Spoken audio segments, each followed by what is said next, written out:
This is episode number 511 of the Health and Fitness Podcast by InnerFight, brought to you in association with Smith Street Paleo, our show sponsor. Please hop over to smithstreetpaleo.com and check out all the good food over there.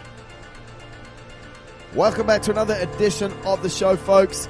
Episode 3 already in this first series, The Rise of Ultra. Today, we're going to be talking about how to train for an ultra, the types of runs you should be doing, our secret weapon in ultras, the Ultra Leg series. Of course, we're going to refer you back to our strength program, Run Strong. And what's super important in this show, we're going to be talking to you about setting goals for the particular race that you're doing.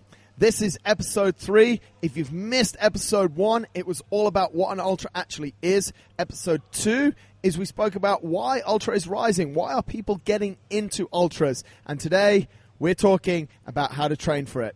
Enjoy the show. This series continues. Here we are back with episode 3. If you've missed the first 2, please go back and check them out. They do flow in chronological order. So we started out with what is an ultra, where it really came from, what distance, gave you all the insight there. We then went into why we think ultra is rising. This is a series on the rise of ultra. Loads of cool information there and the benefits, really, of doing ultra. I'm not sure if we're trying to sell it in that last show, mate, but definitely you said when we stopped recording you might have talked yourself into doing an ultra by the end. By the end, might just enter one.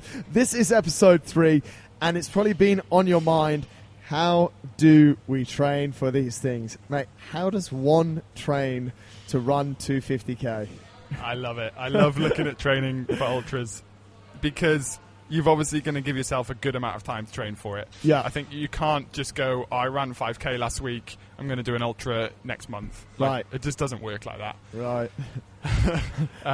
So you get this really nice wide, the way I draw it out on paper to make it quite visual for the person that I'm showing how it looks, is you get a really nice wide timeline.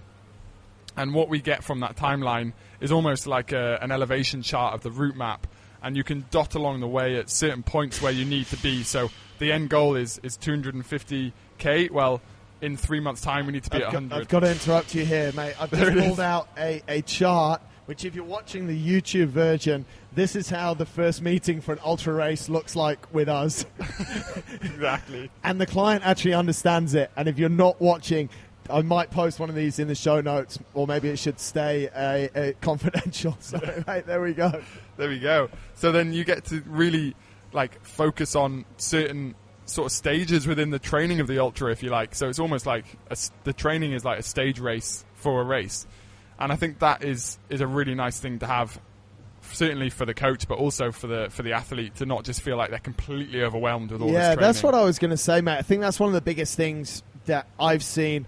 Obviously, coach multiple ultra athletes or ultra runners, people that want to go and run an ultra, and the first time they come in, it's a complete state of overwhelmment.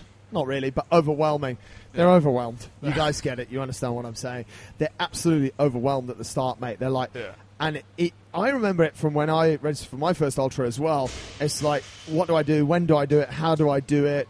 How often do I do it? Am I going to run 250k before the start of the race? And all of this stuff is just coming. So I think that's one of the biggest things when we're saying how to train for an ultra.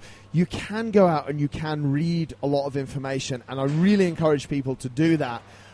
This is not a shameless plug for our coaching services, but because you don't have to get coached by us, but really go and speak to someone who's done it and done it quite well, and buy them a coffee, buy them dinner, do whatever you have to do to them to get them to give you the information, and that will take that overwhelming feeling quite a lot down, because overwhelming anxiety kicks in, you start not sleeping, and actually the process, because if we go back to what we've been saying in other shows, the benefits of ultra and why ultra is rising is that we get this complete disconnection. It's supposed to be an amazing experience, right? Yeah, exactly. Did you listen to the podcast with a guy, Joe Rogan? He was on Joe Rogan. He crossed the Arctic Circle, 52 days. Colin O'Brady, yeah. I put on my Instagram actually that the first 15 minutes of that podcast is absolute gold, because he lands there, he's trained, he's spent all this money, it's unreal. And he literally walks for 15 minutes and breaks down crying, rings his wife and says, I don't think I can do it.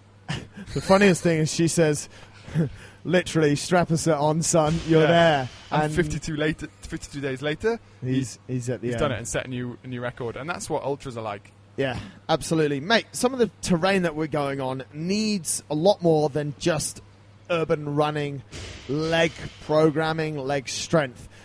Yeah. Let's talk about a few of the things that we've come up with, that we've put in. Obviously, we do a series called Ultra Legs, which I think is one of the things that's definitely missing from a lot of runners, mate. A lot of runners might not have, and we don't have access here to mountains the whole time. So give us a little bit of background on Ultra Legs, why it's important and what it incorporates. Well, when I first got here, we had the 3 boys training for UTMB Oman, and one of the luxuries about coaching in the UK is you can just tell someone to go out and run 3 hours, either on coast path or choose some walking paths, and they're going to get in enough hills, they're going to get in enough dodgy terrain. They're going to have to work their legs in more ways than you ever would just running on a normal flat road. Here, like you just said, it's so difficult to do unless you want to drive hour and a half, 2 hours up to Shoka or somewhere similar like that. So I was like, well, what are the main adaptations we look for when I send someone out for an easy run on varied terrain? And it's exactly that. It's varied movements under load for the legs. Right. So we came up with some, well, basically long, they're like 45 minutes up to just over an hour, actually gym-based strength workouts that includes like box step-overs weighted with sandbags, sled drags, sled pulls. We've got in some like bodyweight lunges as well, and then some intermittent running in between all of those. And that gives basically all the adaptations we'd get from, or we want to get from, sending someone out through a varied terrain hilly run right here on our doorstep on flat roads. And let's jump into what we said in one of the other shows there, mate, as well, that actually these ultras, you may not be running for the whole time. And that's why it's super important for something like you said, and one of our series, which is a lunge series, which starts out quite gentle at like 90 minutes and goes up to 3 hours, not 3 hours of lunging, but where we're mixing in that lunging, which could simulate you having to climb or like a slowed pace, but with additional load, and then into a run. And a lot of the strategies that we'll encourage people to use in these races is, if it's incredibly steep, you obviously need to walk. If it's incredibly steep in a descent, it also is a massive benefit if it's a long race or a multi-stage race that you actually slow down to a walk. On the flats, we obviously encourage people to run and to really make up time there as well. But it can be a strategy that people would be on run walk. And I think that's one of the biggest things when people look at it and go, let's go back to MDS. I know my time. I average just over or around 6 kilometers an hour for 250 Ks. Most people will go 6 kilometers an hour, that's 10 minutes a K. What were you doing? But when you really think about it, like, that's pretty much all in for the whole thing. So it's an understanding, if you're thinking about getting into ultra, or you're trying to figure out actually how it really works, it's not that you're running the whole time. So to have things like that in your program where they're, and we've also done this with a lot of people, where we'll actually send them out in the first 30 minutes of maybe a 3 or 4 hour workout could actually just be a fast walk. So it's this adaptation of being able to walk, being able to run, being able to climb, like you said, box step overs, box step ups, running with additional load, that really, really makes a difference. Exactly. Types of runs, mate. People will say, how often, how do I build up, what sort of runs should I be doing? So what's the answer there? Well, I think you need to find out where you're weak. So if you're aerobically weak, so you can't run, quite a good test, we use the MAF test quite a lot. If people are doing ultra stuff, I like to sort of know what's their comfortable like 2 hour run pace, and actually not even get them to fuel it, like just take water and see how fat adapted they are. Like, can they use fat as fuel? Because that's, again, another source that you're mainly going to be using during ultras if you're not absolutely like racing to win. So we can use that, and then we can look at if they're quite well, if they've done a few ultras, or they're quite an established marathon runner, well, then maybe they could do with a little bump in VO2 max or some lactate threshold stuff, in which case we'd give them that, and that's a nice change in stimulus. It also fits in quite well with leg strength work, so we could help them do like a 3-4 week block of some real hard sessions intensity to give them a break from the chronic aerobic work, which then we'd bring the chronic aerobic work back in, reduce the intensity, and then we get them going in a really nice place, ready to go longer, ready for the specific block of training for the ultra that they've entered. And of course, mate, and we don't really need to plug it too much because we're plugging it a lot at the moment, is Run Strong strength sessions, core sessions, strength for your legs and core, that would incorporate into all of this. That's something that's going to be super important. That is like almost number one. Obviously running is going to be number one, but I think one of the things that got you through 30 marathons in 30 days was being strong enough to carry yourself through 30 marathons in 30 days. Like, it's all well and good if you can run, but if you can't wake up each day and run again and have the strength to move again, then you won't be able to use the talent that you have for running. Yeah, absolutely. And that's one of the things that I saw in did a race recently, a 100k race, and the first half of it was mountain stages. First 7k, super nice and flat, everyone takes off.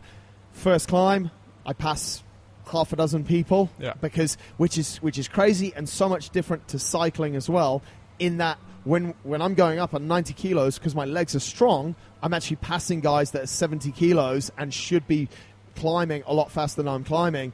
Then there's a descent, few of them fly past me again. Then there's another massive climb, I get past a load more. And that's kind of what is happening in these races. And the fact that we can then, like you said, carry on. So when it came to a flat part, I could carry on. When it came to the flat part for a lot of these guys, they were actually already, their legs were already completely depleted. They're cooked. They've used up their sort of muscle energy going up the hill, whereas you've got more muscle mass, therefore you've got more motor patterns you can use to carry yourself up, and then you've got more muscle to use to be able to run with.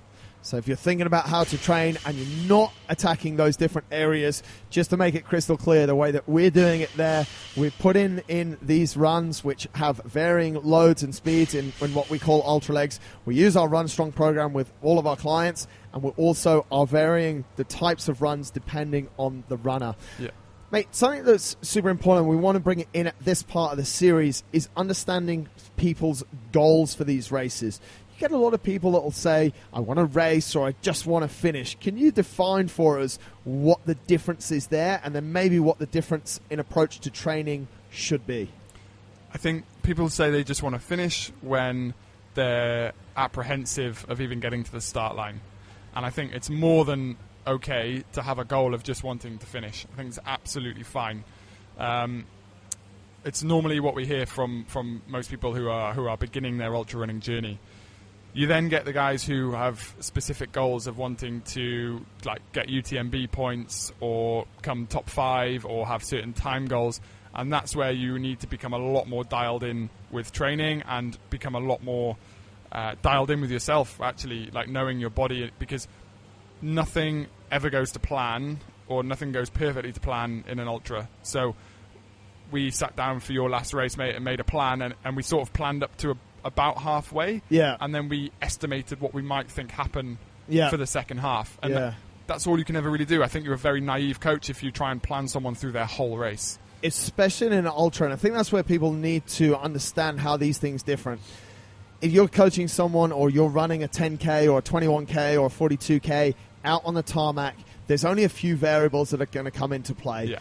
Like, it's going to get hot, it's going to get cold or something like that. But when you're planning for yourself or for someone as a coach, even a 50k race that might have 2,000 or 3,000 meters of elevation, there is so much that can go wrong. So you almost have to. That's why this point of the goal of the race is super important for us as well. You have to have a mindset that says, okay, I set out to maybe race this race. Maybe I'm thinking to get in the top 10, or I'm having an idea. But you could be an hour and a half in, and the whole race for you could change. Yeah, exactly. And I think if you are racing with a goal of a time or a place, you need to be willing to suffer hard where a lot of other people won't be. Yeah, and that's one of the things that is the approach to a race as well. Like, you could, let's take the Hajjal 100 a few weeks ago. The last 50k is very flat, very gentle. You could just cruise that. You could do 5k on at 6.5, 7 minutes a k, 5 minutes walk, and you'd get there in a few hours. Or if you're racing that race, you need to be making sure that you're pumping the nutrition in. Yeah. The last sort of, I had a battle on in the last sort of 20, 25K where I literally had to go, almost like you were saying in episode 2, mate, I just had to go just tunnel vision and just absolutely destroy myself. Yeah. And at the same time, risk, maybe I'll get to 10K out with no energy and just hope that my mindset, my legs or something just carries me to the end. Yeah, exactly. So I think, mate, as far as training concerned, I think that's pretty much the best way to wrap it up. We need to be varying the types of runs.